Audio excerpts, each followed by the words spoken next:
I'm Michael Rubenstein, Sony Artisan of Imagery. Today I'm going to talk about my settings for 4K shooting.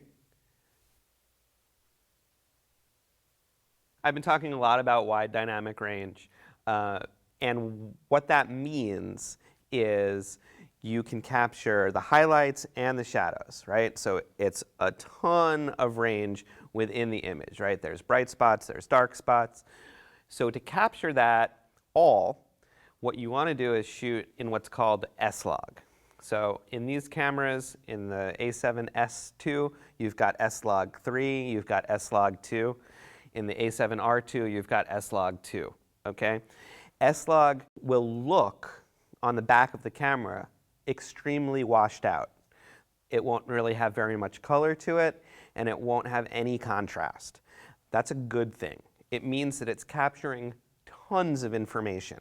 And then, when you get it into your editing software, you put what's called a LUT on it. It's a lookup table. And it will tell the software what that footage should actually look like. So it'll become beautiful, wide dynamic range footage that looks great, doesn't have any blown highlights, and doesn't have any crunch shadows. And that's what you want.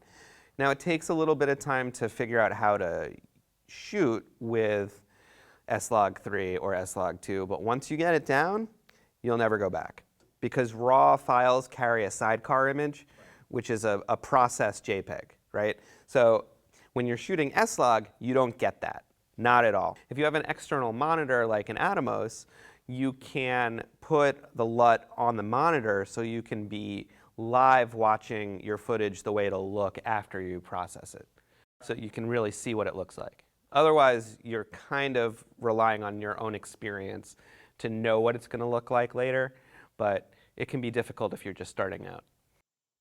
Recording in S-Log gives you a lot of space to edit your footage for color and look after the fact, right?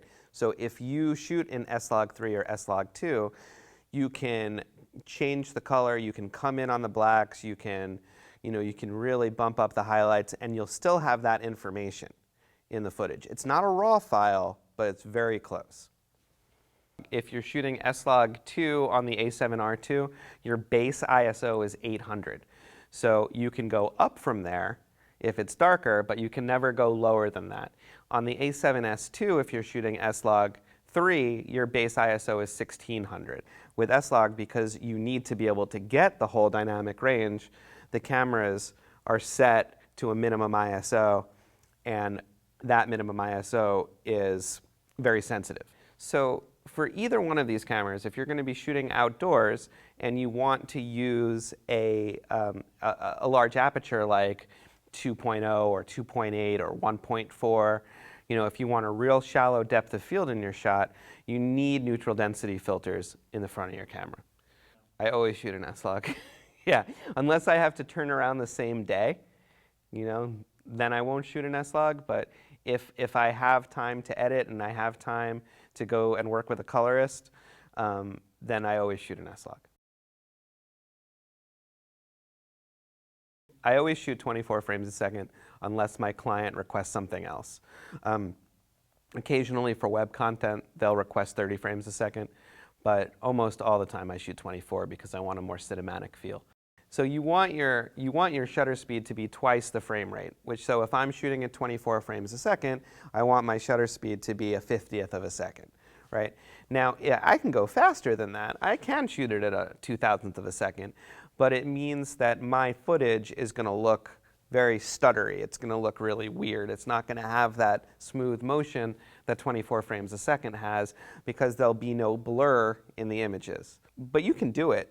I wouldn't recommend it, but it's something you can do. So because you can't just jack up your shutter speed, you need to figure out another way to reduce the amount of light coming into the camera if you want a really wide aperture, and that's where neutral density filters come in. So I carry a ton of ND filters. I carry graduated ND filters, and I carry flat ND filters. I carry 1-stop, 2-stop, 3-stop, 4-stop, 10-stop solid ND filters, and I carry 1, 2, 3, and 4 graduated filters. Graduated means that the bottom of the filter is clear and it slowly gradiates up to 4 stops of light reduction at the top. So like say you were photographing a sunset and you want the ground or the water to be properly exposed for, but the sun and the sunset in the sky is, 4 stops brighter, you can put that graduated filter on and it'll blend it in nicely and it'll look great. And then once you bring that raw file back into, Photoshop or Lightroom or whatever program you use, you can make it perfect. With filmmaking, you don't get to do that. So you absolutely have to have the gradiated filter or the flat 3, 4 stop neutral density filter on the front of the camera.